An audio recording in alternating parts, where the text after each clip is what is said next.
Has Upstream helped make your worldview bigger and older? Maybe something you've heard on the show has shaped the way you view your calling, habits, vocation, or recreation. We want to hear from you. Visit colsoncenter.org/up-listeners to leave us a short audio message. We look forward to hearing from you.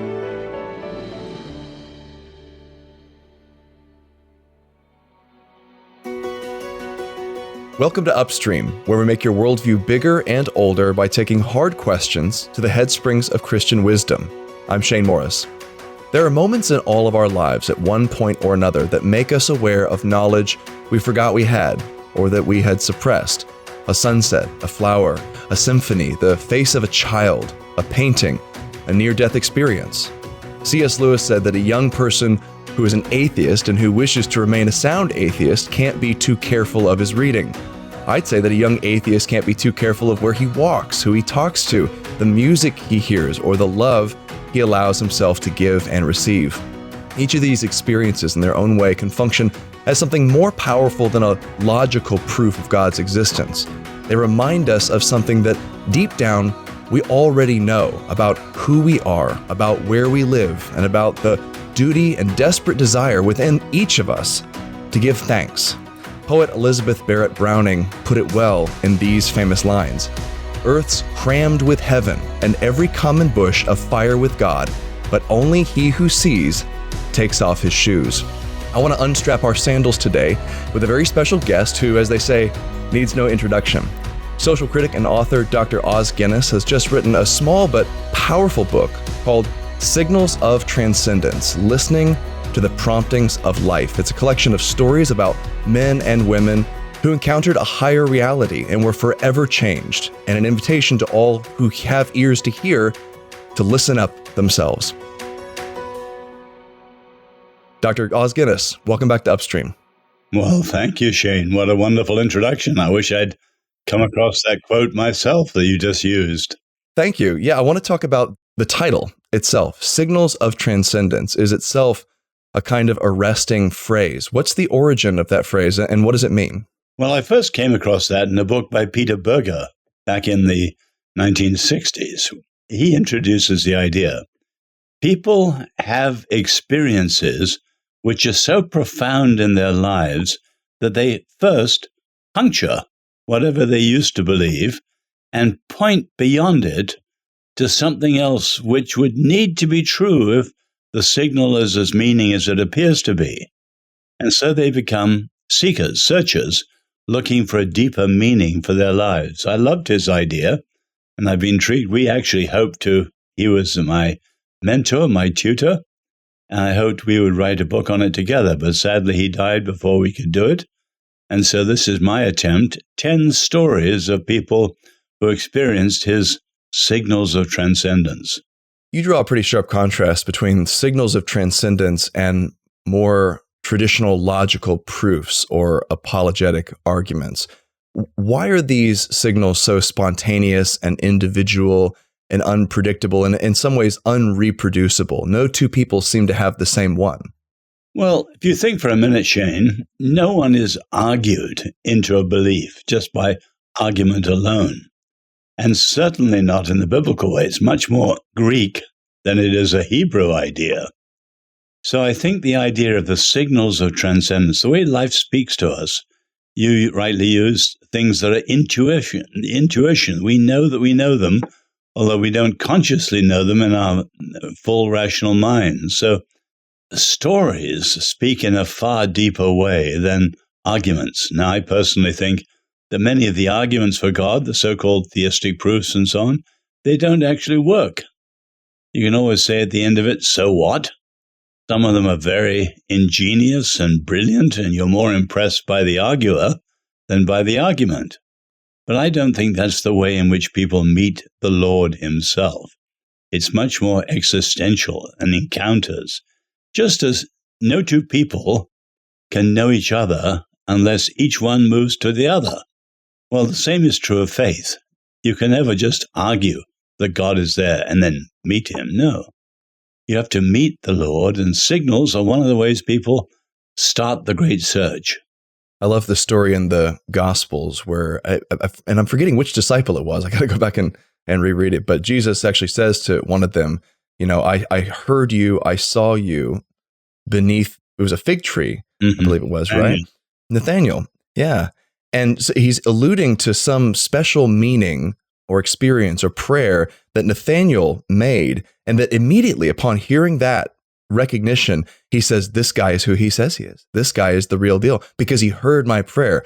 And of course, this has been dramatized in various ways, but it's a type of experience that occurs again and again throughout church history. And the most obvious example outside of Scripture is Augustine's conversion, where there's this moment in the Confessions he tells of hearing a child's voice saying, take up and read, tolle lege, and to anybody else hearing those words, it would have sounded meaningless. There would have been no meaning attached to it. But for him, it was a signal of transcendence. There was this special meaning attached to it that he should take up the Scriptures and read them. And of course he did. But the thing that's interesting to note about that is it only had meaning because of what God had done in his life prior to that, because God had been working on him, and because those words broke in upon him as a signal. They were experienced uniquely by Augustine in a way that it wouldn't have been by you or I. No, you put that brilliantly, Shane. You've obviously got a book of your own in your heart. A few. I'll have to work on them in the coming years. But you give a number of synonyms for these signals of transcendence. So synonyms like the prompt, the trigger, the catalyst, the intuition, the intimation, the alarm bell, the hole torn in life. I think my favorite is the old Celtic idea of the thin places, areas where the barrier between the material and the spiritual worlds are kind of thinner, and it feels like you can encounter those realities more readily. What do these all have in common? And what led you to realize they're actually describing a similar phenomenon? Well, Peter Berger had another phrase talking about our modern world. He described it as a world without windows. We're rather like the prisoners in Plato's cave, that early parable. In other words, the unseen for modern people is unreal. Now, if you think for a moment, for most people in history, whether they were Jews and Christians or pagans or whatever, the unseen was not unreal. In fact, the unseen was more real than the seen, and they understood things as basic as farming and business and sex in the light of the unseen world. But a feature of our modern world, the unseen, is unreal. So we're living in this world without windows, and many people have a very myopic view of life, and the signals crack that open. If you think of Plato's cave, the one prisoner escapes from the cave and sees the sunshine. But of course, when he comes back to the cave, he's considered a madman to people who only know the inside of the cave. So this idea of the signals is especially important in our Western and our modern advanced world.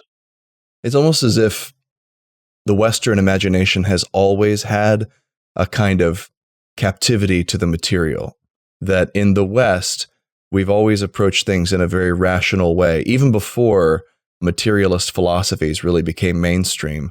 And we've needed that ability to notice or to break out of it for a moment and see what's beyond. Because if you think about Eastern philosophies, they're almost all transcendence, right? It's like transcendence is so complete that you're stuck in it. You're in this cycle of karma and reincarnation and so forth. Or even Eastern Christianity has more of a sense that the transcendent is imminent, that it's right there. But in Western Christianity and in Western thought as a whole, going back to Plato, long before Christianity, it seems like there's this need to break out. What do you think is behind that? And then how does it come to a head in the modern world especially? Well, biblically speaking, there is a greater reality than the seen world and the material world. Now, materialism's half right. We don't want to reject it in terms of Gnosticism and some airy-fairy idealism. No. Our Lord became a human being, material, and so on. So we do value the material, but not just the material. And there's a world beyond, and I love that. You think of Elisha when his servant was panicking at the armies of the gate of the city they were in, and Elisha says, Lord, open his eyes. And he saw the horses and chariots of fire. So I often go to, say, Asia, Korea or Singapore or Africa. Many of my African friends things like healing, supernatural healing, are as natural as going to a doctor in the West. And many of the churches have gifts like that are very obvious. But in the Western world, we've drowned it out. In fact, many Western Christians, I would argue, are almost atheists unawares. They're functionally atheists. They live in Peter Berger's world without windows or Plato's cave. We need a massive, this is one of my arguments towards the end of the book, we need a massive awakening right across Western civilization. We need the Word and the Spirit to break in on us and to understand there's a far greater reality than our consumer society and so on allows us to know. What role does wonder play in all this? Because you emphasize the loss of wonder that's taken place in the modern world, how we don't readily dispose ourselves to be confronted by greater grandeur, either in the natural world or in the arts or in philosophy or in scripture itself. Where does that figure into our modern deafness to signals of transcendence? And then how can we dispose ourselves toward wonder, open ourselves to it again? Well, wonder is obviously incredibly important. Even in, say, secular circles like philosophy, it used to be well understood that wonder is the birth of philosophy. You wonder, something catches your attention, and then you immediately want an explanation, and you move from attention to an explanation, and the result is philosophy, which is simply good thinking about thinking, exploring all the wonders of life.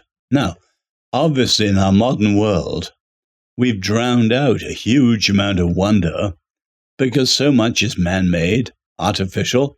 It doesn't create wonder. And then, of course, as we grow up, you think of kids are filled with questions. Why this? Why that? And parents answer them, and then they run out of time to answer all the questions. But as we grow older, we stop asking questions, which is a tragedy. So questioning, curiosity, wonder is incredibly important. But it's also important to say wonder sounds positive, which it is. But some of the signals of transcendence are horrific and things that stun people in a very different way. So that there's a great variety in the signals. I want to talk about distraction as well, because that's one of the major barriers to receiving these signals of transcendence that you talk about. That, in fact, you use the phrase weapons of mass distraction to describe modern media and the effect it has on our senses and our imagination and our ability to just contemplate and pay attention to the world around us.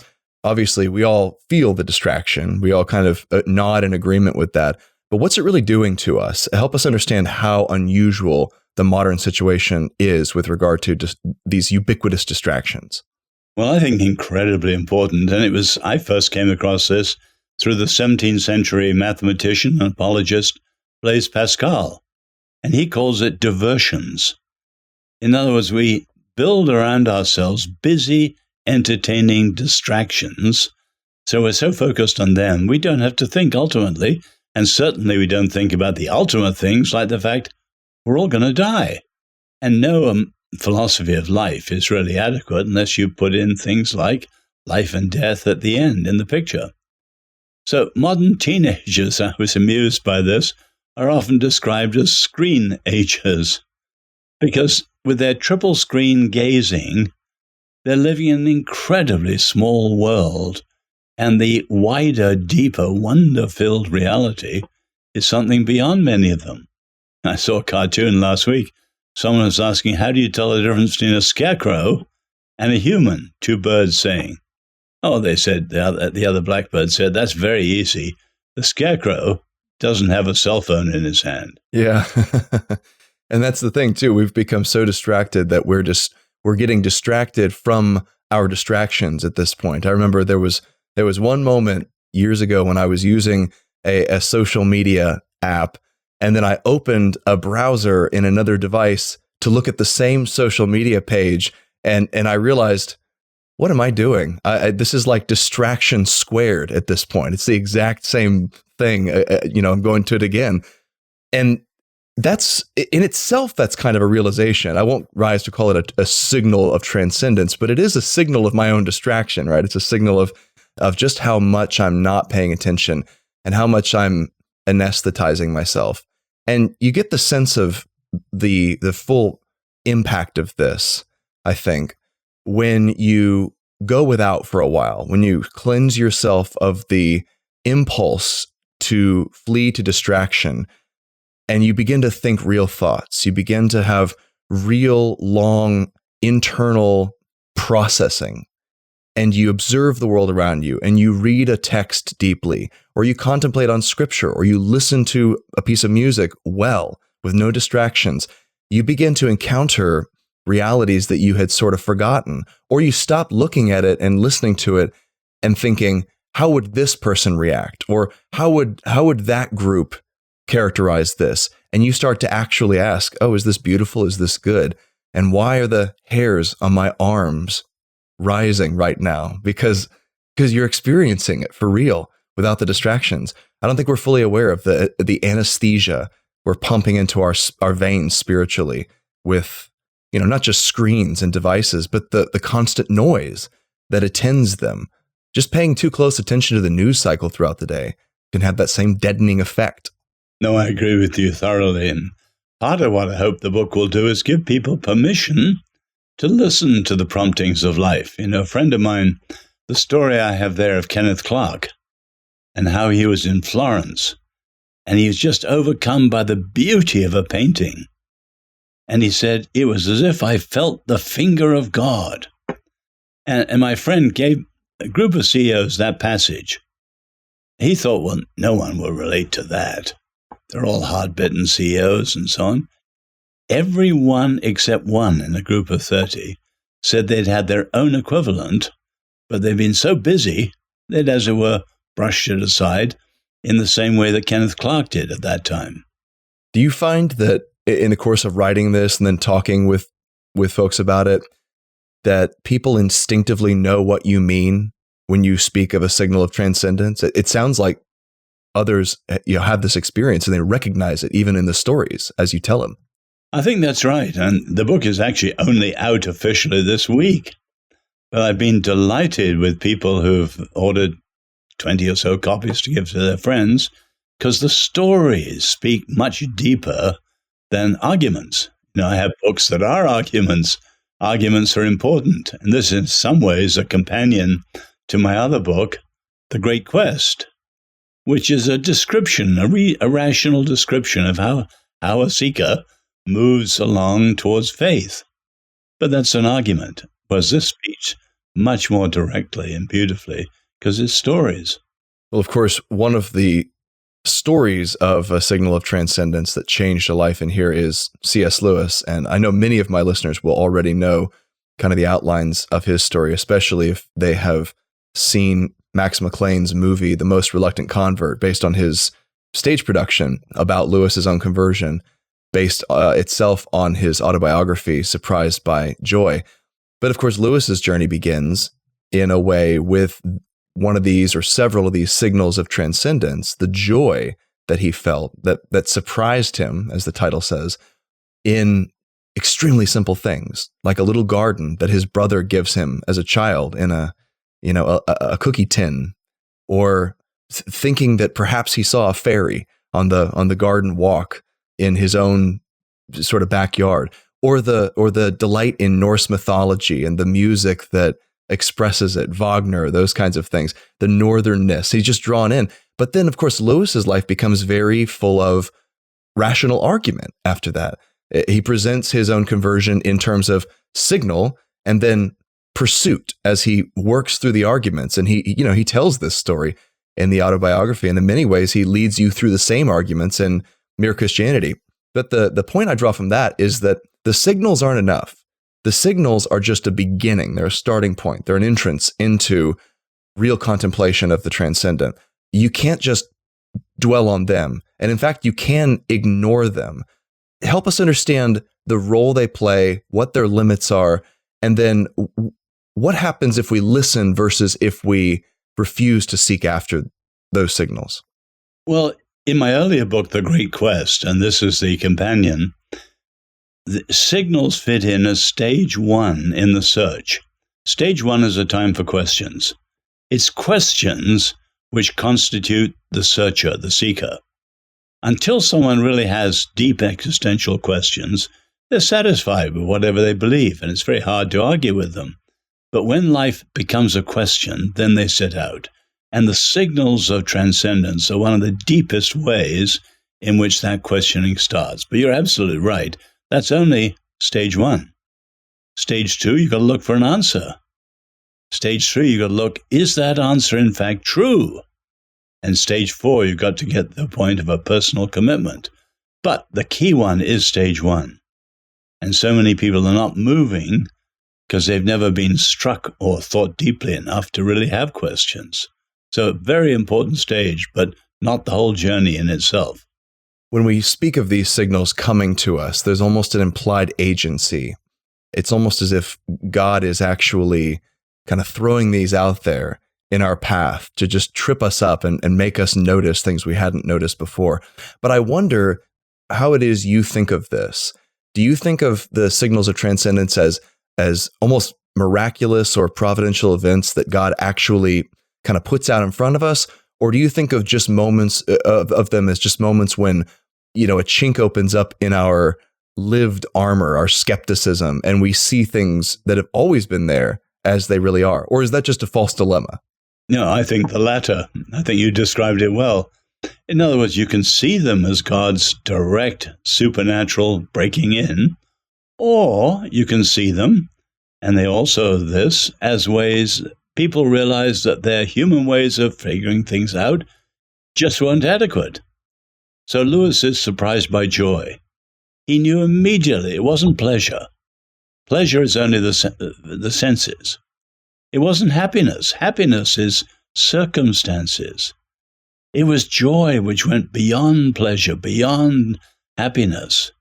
An unsatisfied desire more desirable than any satisfaction. In other words, his atheist understandings of it just didn't fit, didn't work. He had to go deeper, and so he sets off as a seeker. So I think you can see it either way. I certainly do see it as the Lord breaking in, though. Yeah, it almost is not dangerous, but presumptuous to sort of attribute God's direct action to this or that moment.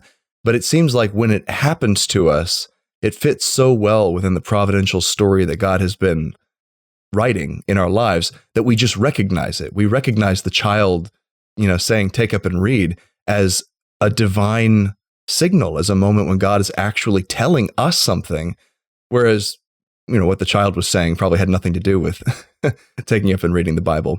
But that's the power of God. But your point is important because there's no one signal that will speak to everyone.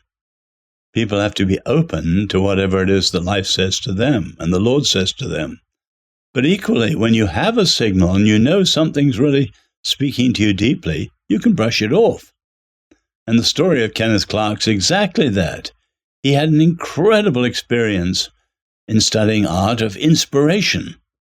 And then in Florence, as he said, I felt the finger of God, which, as you know, is the verse that comes in Exodus when the Egyptian sorcerers, they couldn't produce the gnats that the Lord produced. They felt the finger of God, and that was quite beyond their command. But, as we know from Clark's story, at that stage in his life, he brushed it off. He was pretty honest. He said, if I went back to London, people would think I was a crackpot.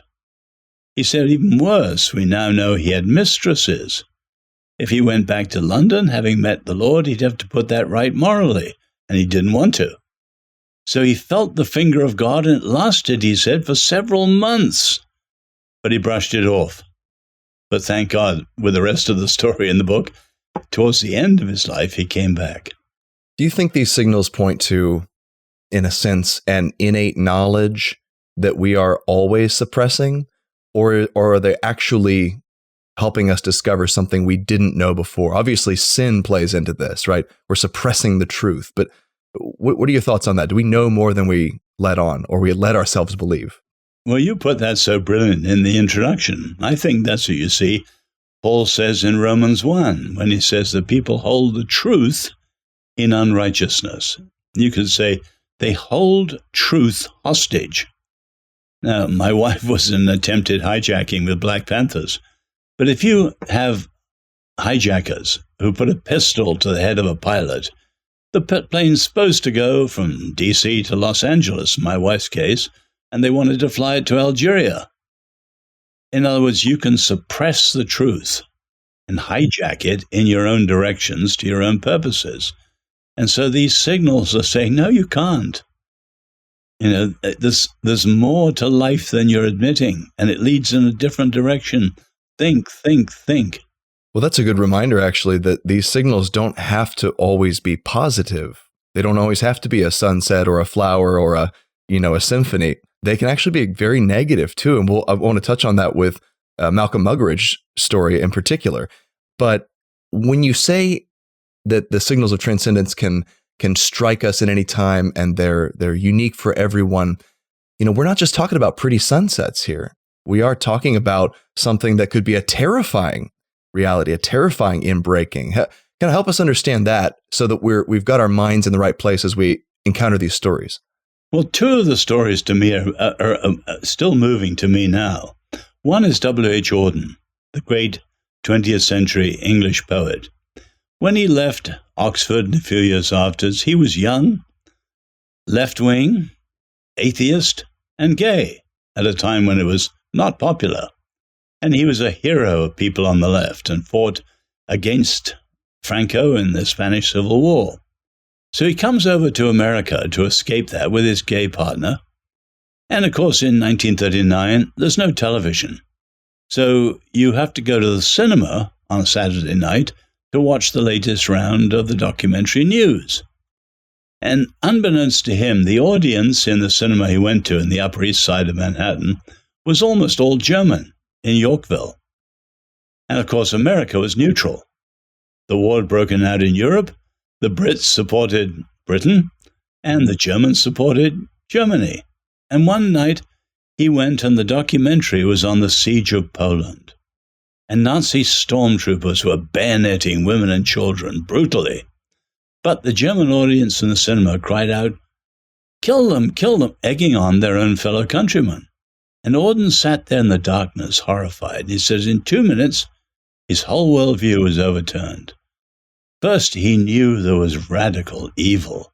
He'd always thought humans were basically good. A little better psychology, politics, education, we'd turn out well. No. He knew humans had evil. But worse, he needed an absolute to say Hitler was absolutely wrong, not relatively. Not just culturally, because we in the English-speaking world are different from the Germans in the German-speaking world. No, that's relative. He knew there had to be an absolute, but only the funny old fundamentalists believed in absolutes. Intellectuals like him, they didn't. So he said, I left the cinema a seeker after an unconditional absolute and met Jesus. That passion for an absolute to judge what was absolutely evil was the signal for him.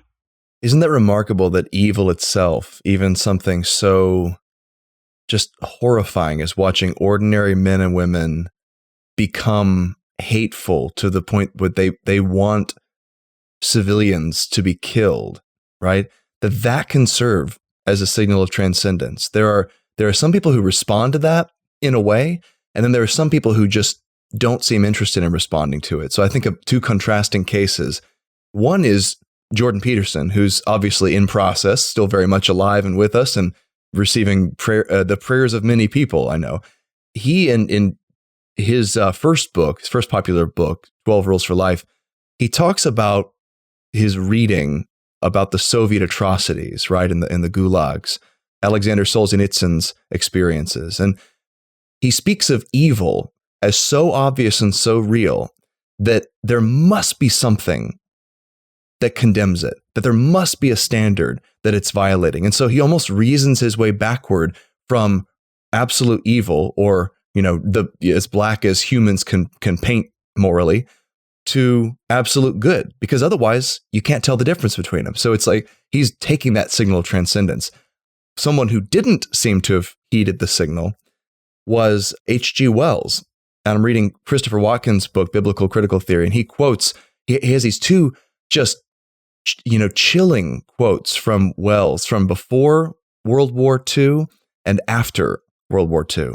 And so the first one, he says essentially, mankind is obviously on the pathway, despite the First World War, I guess he's ignoring that. Mankind is obviously on the pathway to endless success. We're going to conquer nature. We're going to conquer all our problems. The wickedness of the past is going to be undone with education and so forth. The typical like atheist mentality. And then he gets to the end of the war and he says something entirely different. It's a 180 reversal. He says, we've just seen such, I'm paraphrasing, we've just seen such horrors unleashed upon the world that any thought that humans are perfectible by education or good government or whatever should be utterly scorned and laughed out of the room. And he says, I confess my spirit was almost entirely broken by what I saw.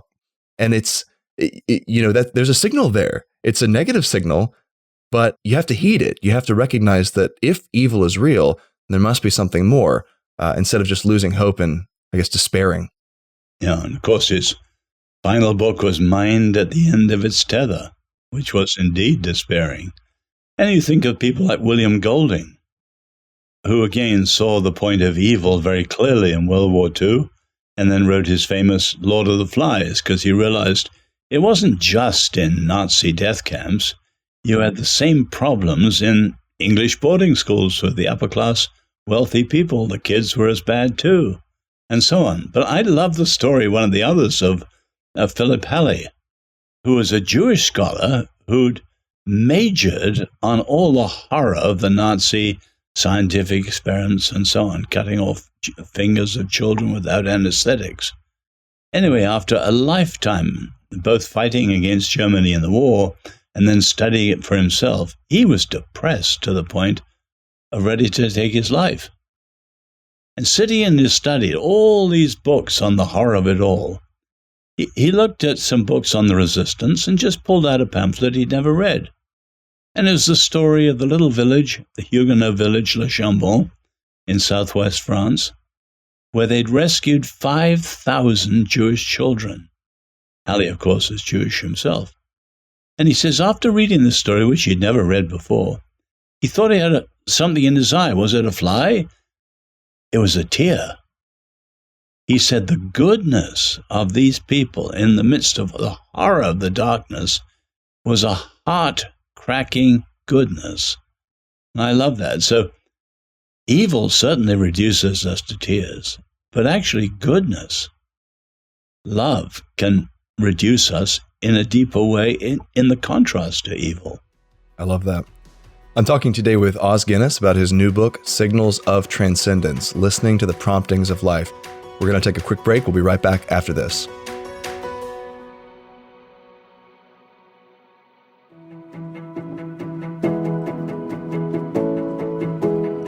It was poet Elizabeth Barrett Browning who said, "Earth's crammed with heaven, and every common bush afire with God, but only he who sees takes off his shoes." As Upstream listeners know, God is calling us to come and see the heavenly realities embedded throughout his world. When we consider the wonder that every square inch of creation is our Father's, we can walk forward in confidence as agents of restoration in this time and place. Each year, the Colson Center sets aside a weekend for these very purposes. The Colson Center National Conference, happening May 19th through 21st, 2023 in Indianapolis. We'll hear from speakers like Justin Bailey, Ryan Baumberger, and Gianna Jessen, plus many more. There'll also be breakout sessions and live podcast recordings of Upstream, along with other Colson Center podcasts. Make plans to attend the Colson Center National Conference so you can be equipped to join God's redemptive work right where you are. Tickets and event details can be found at colsonconference.org. We're back on Upstream talking with Os Guinness about his new book, Signals of Transcendence, Listening to the Promptings of Life. Dr. Guinness, this is really a book of stories, first and foremost, and you've mentioned several of them. You've got figures like Malcolm Muggeridge, Peter Berger, you mentioned W.H. Auden, Philip Halley, G.K. Chesterton, and the list goes on and on. Each has their own experience of a signal of transcendence. I want to know how you made your selections of these 10, because even as we're Even as I'm reading it here, I'm thinking of additional examples. And even Augustine, like we said earlier, is a kind of an obvious example of a signal of transcendence. What was your selection process like? Well, I just wanted to have a reasonably diverse, because obviously I was concerned mostly with people in the modern world. So people, say, in Africa or Asia, they don't need that awakening from the secular cave that we need in the West. And so I was trying to think of people whose stories would speak to people that I know well, the sort of self-satisfied atheist, materialist, and so on. That makes a lot of sense. And it speaks to the, I guess, particular handicap that we face in the West, that we're not looking at in the modern West, we're not looking at the world the way most people have always looked at it, expecting there to be transcendence, expecting there to be more than just matter. And it on this front, I can't help thinking that we are really the victims of a diabolical plot. And C.S. Lewis even talks about this and sort of floats this idea in the Screwtape Letters, where Screwtape remarks that in certain eras we have different policies. And in the modern West, our policy currently is to make people into atheists and agnostics and materialists. And one of the things we have to do to bring that about is to limit our own spiritual terrorism and interference, because if the demons got too involved in terrorizing humans, then humans would begin to think, oh, maybe there's more than just matter in motion. But of course, in other civilizations, they have no qualms about direct terrorism. But the side effect, as he pointed out, is that people turn to God very readily, because it's a reminder that there is more going on than just matter. Now, Max Weber talked about modern secular society as the disenchantment of the West, the cutting off of the sense of the real and the unseen. Lewis talked about the re-enchantment, which is good, but the trouble is people think, well, just by stories and imagination, we're creating something which isn't actually true. And the point is, I think the signals remind people, yes, these things are true, and we've been blind to them. We've stifled them, repressed them.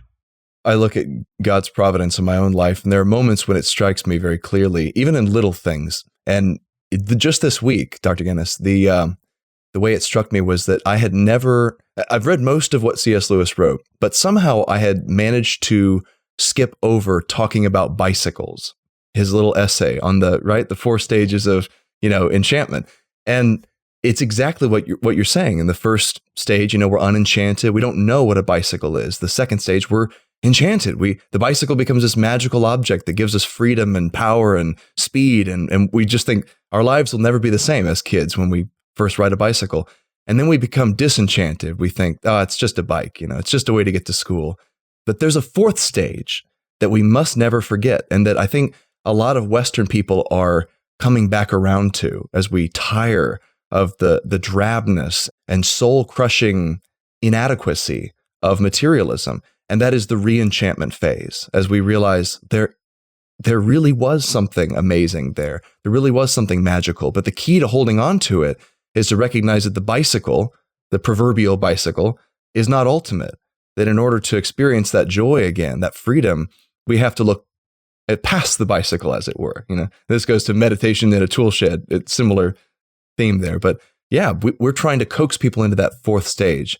And I think a lot of the stories in this book can make that happen for folks. Now, you put it in terms of Plato's cave. We need a mass breakout. Okay, so I want to zero in on some of the stories here.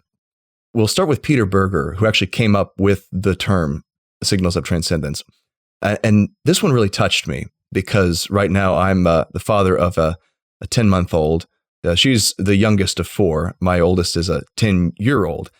But I see frequently the reminders of the beauty of a mother's love, of her reassurance to her child, of saying that everything is all right, of calming Aubrey and telling her, Mommy's here. And mothers have a special way with children. They have a special way of doing that. I like to think that Aubrey and I have a special relationship. There's that daddy-daughter dynamic. And often she wants to come to me. But boy, when when things are bad or scary or uncomfortable, or you have a tummy ache, there's something about mommy. Just never, she can never be replaced. So he comes up with this term, signals of transcendence, and he speaks of a mother's assurance to her child. as one of those signals. That's beautiful. Can you tell us that story and why you included it? Well, I found it very moving too. It's actually one of the first ones that Berger has in his own book, A Rumor of Angels.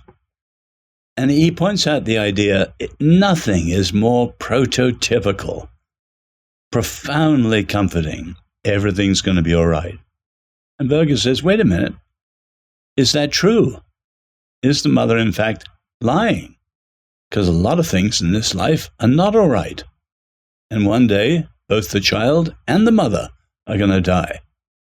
And then he starts unpacking what the intuitive comfort really means, and what would have to be true if that love, which is instinctive, really addresses the reality of the universe, or whether it's all a fiction. Now, Berger was very good at that. Right, because if the assurance is everything is going to be all right tonight, you're safe, you're warm, you're fed, but eventually we're both going to die and disappear into the indifferent darkness of the universe, right? Eventually, destruction and evil and power plays will win out. Eventually, the death camps of the world will triumph. Eventually, mankind will just destroy itself in a nuclear holocaust. Just all these plausible outcomes on a secular outlook make what the mother tells her child a lie. And noticing the significance of that is a really astute observation. But of course, you as a Christian, you don't believe that everything is going to be all right, everything is in order, is a lie. There's actually an ultimate resonance with the mother's reassurance that the universe does have a point. It does have a telos, and there is a God orchestrating everything, a good God. No, I love that because in my own experiences, you know, Shane, I was born in China. And our family went through a terrible famine in which 5 million died in 3 months, including my 2 brothers. And my father, he always said the hardest thing of leaving China was leaving those 2 little graves behind. So on the one hand, it was heartbreaking to lose their 2 sons. But on the other hand, although you had revolution and war and disease, death and destruction all around, they could still believe that the final order of the universe was good.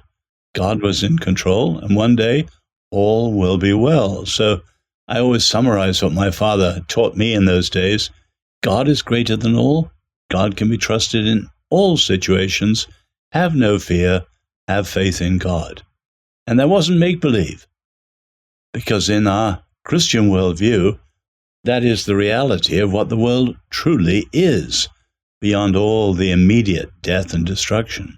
So that particular story means the world to me. That's a great segue to talk about your grandfather, Whitfield Guinness, who is another one of the stories in the book. Tell us about his love for your grandmother and why that shines through as a signal of transcendence. Well, I've got to be very clear that in their case, my grandparents, they were believers. In other words, all the other stories in the book are people who were not Christian believers at all, but prompted by the signal to search. My grandparents were. In fact, they were missionaries to China, and they went through incredible experiences there, part of which I tell in the book. But they had an amazing love, having gone through the hellfire of the Boxer Rebellion and nearly died several times. And so I'm very moved. We have here, not very far from me now, I have a Christmas card that my grandfather, then in his 20s, gave to his new wife on their first Christmas. And it just reads simply in his writing, and we don't know whether it's original to him or a copy of some other quotation, "To one who is dearer than life, with a love that is stronger than death." And I love it because they came to know the meaning of love through the intensity of incredible suffering and the danger that they went through in the Boxer riots in China, nearly dying several times. So I love the simple fact, you take the pop song, if love is not forever, what's forever for? Someone who truly loves knows that it's not some ephemeral emotions coming and going. It demands and requires eternity, and so on. So I love that particular one. I've tried to express how love is so deeply meaningful in that chapter to me and to my grandparents. What do you mean when you say that love requires or demands eternity? Well, you think of someone in love, and you know the cliches, the grass is greener, the sky is bluer, and all that. But one of the deepest things is that you know whatever you're feeling now is so incredible, it must go on forever. And mortality, death, is an insult to what you're feeling now. Surely it transcends that, and of course it does, because it points to someone higher than our life with its transience and finiteness, to the Lord who is the source of love and eternity.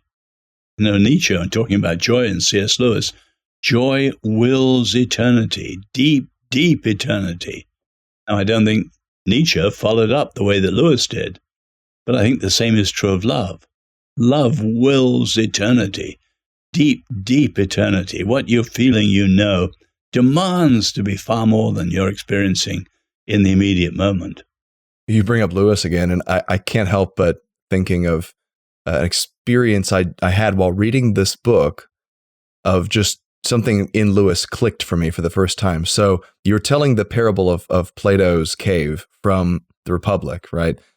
And for the first time, I recognized that Lewis is retelling that parable with a little twist at the end of the last battle with the dwarves in the stable, where they're refusing to see the real world around them, but those who have seen the light, seen the reality of the true Narnia, are trying to drag them out of their imaginary cave, as it were, and getting them to look at the beauty around them, the reality, and they won't see it. They think, you guys are crazy. You guys are just trying to trick us. We're going to stay in here.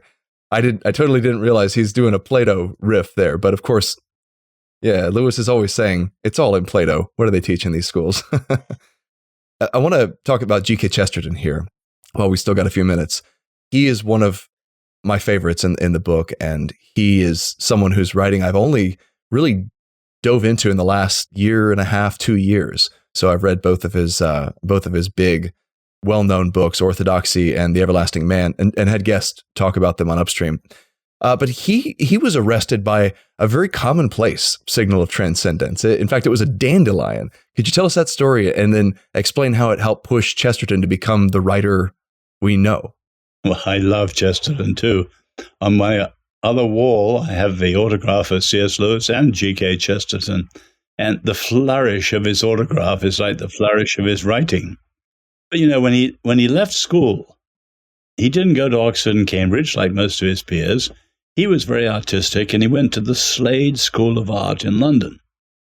But it was very close to what you call postmodern today. Cynical, debunking, nihilistic, and he even, as he said, flirted with the occult. So his worldview was incredibly dark. But as he was thinking of all this, he said, I was stopped in my tracks by a dandelion, not a rose or sunset on the beach with a margarita in your hand or the birth of a baby, a dandelion, a little weed. And he is saying, no, the world is broken. You can see the ruin and brokenness of the world very easily. But even a simple thing like the dandelion reminds us it's still wonderful. There's beauty as well as brokenness. And then he says, how do you bring the two together? Which philosophy of life helps you to explain both the brokenness and the beauty? And of course, you read Orthodoxy, that incredible passage where it's almost like Archimedes shouting, Eureka! He suddenly sees all the things fit together, bolt after bolt. They all fit together. And the prose is incredibly exciting because he sees that the Christian faith explains both the brokenness, because of sin, and the beauty, because of God's creation. But it's the little dandelion that sets him off.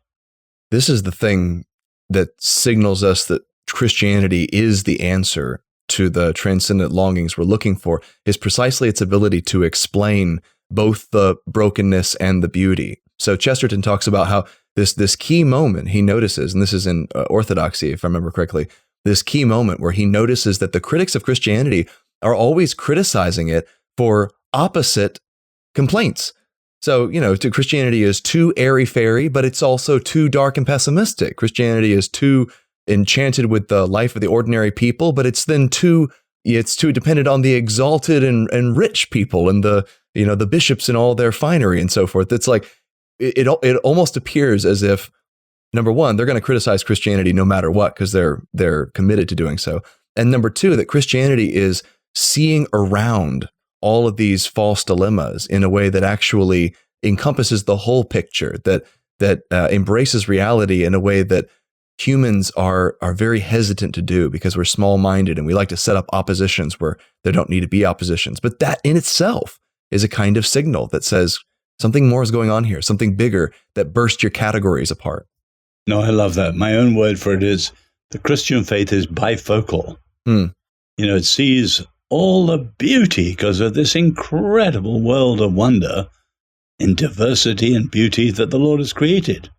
And yet you look at the ruin of sin, and you've got to be able to explain both, and the Bible does both. It's bifocal. We've got a couple of lesser-known stories in here, and we have time for one more. I want to hear about Windsor Elliott and the little cheetah, because that one was interesting to me. She's not a very well-known character, and yet there's a signal of transcendence here and an illustration of how powerful something very simple, a simple realization can be in the life of someone who's just ignoring God. Well, she's a Californian student who started to model on a whim and rocketed from San Francisco to Toronto to Paris to New York, and was a Ford model on the front cover of Vogue, and at the grand old age of 19-20 was engaged to a French baron who was the same age, wealthy, handsome, and they would have an incredible life, New York, Paris, every weekend. And he was a friend of people like the Duke and Duchess of Windsor, Pablo Picasso, Salvador Dali, and so the world was her oyster, put it mildly. But one weekend, they were at a party in the Hotel Maurice put on by Salvador Dali, the great surrealist painting. And it was really ground zero for surrealism. And in the middle of the party, chained to the table, was Dali's pet cheetah, a painted leopard or a little ocelot, technically. And Windsor was looking at this incredible animal, lithe, beautiful, muscular, pacing in and out among the guests. It had been declawed, defanged, de-everything. And suddenly, she said, it was like it was a caricature of what it was supposed to be. And then she looked at the people. Men with their gold-encrusted Nero jackets and the women with antlers in their hair, bejeweled, believe it. I mean, it was an incredible world. And suddenly it was like an abyss opening up. We, she thought, were a caricature of what we were supposed to be. She said, I've got to search for the meaning of life. This world of high fashion is so incredibly hollow. Something's deeply wrong. And she became a seeker. Now, in her case, 2 years on, people at Vogue directed her to mediums and all sorts of disastrous things. She wasn't a Christian. She'd been an atheist. She knew no better. And walking up Park Avenue one night, she prayed, having got nowhere, God, if you're there, I can't find you. You'll have to find me. And I don't actually tell the end of the story in the book because there's not time. But it was 6 months later that her mother, whom she didn't appreciate, was living with her, dying of cancer. And friends came in to visit her mother. And one day her mother was showing these friends her portfolio of all her modeling photographs. And the friends gasped. And Windsor said, why did you gasp? And they said, we're Christians. And 6 months ago, that was the very time she'd prayed that prayer, we were going to a prayer meeting in Seattle, and we were getting coffee for the group. And as we walked out of the checkout, the Holy Spirit said to us, pray for the girl on the front of that magazine. And they bought the magazine, put it down. Everyone had prayed for them. They'd prayed every single day. And that was Windsor. So her signal of transcendence was the little leopard.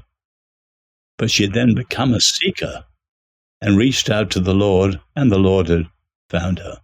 I love that. My last question here is kind of a two-parter.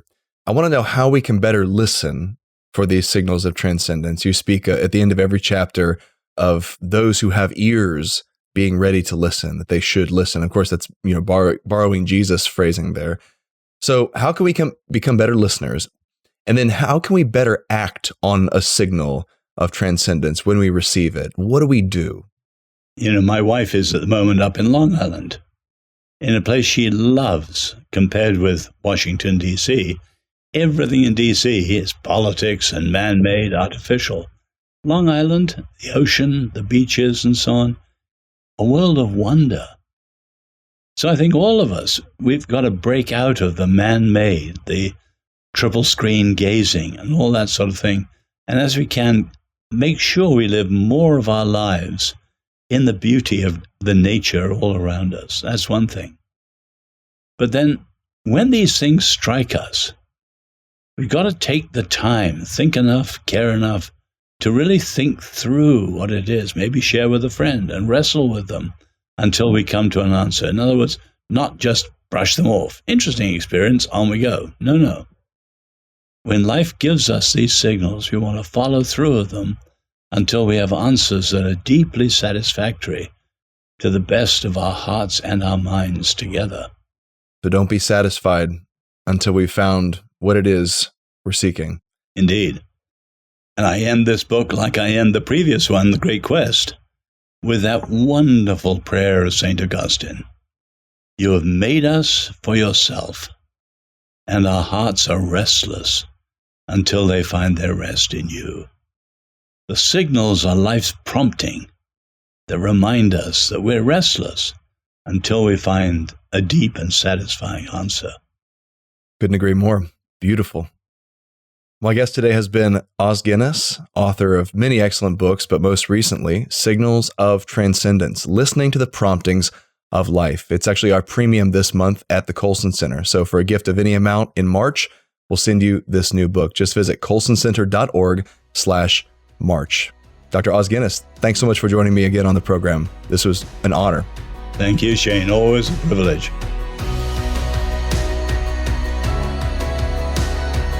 Upstream is a program of the Colson Center. When it comes to the hardest questions we ask, we have thousands of years of accumulated wisdom from which to draw, from a faith that is the explanation of all reality. So come upstream and learn to understand the world, the church, and the God who has placed you in them. Be sure to rate the podcast and subscribe in your listening app. You can also connect with us on social media and find more resources at upstream.colsoncenter.org.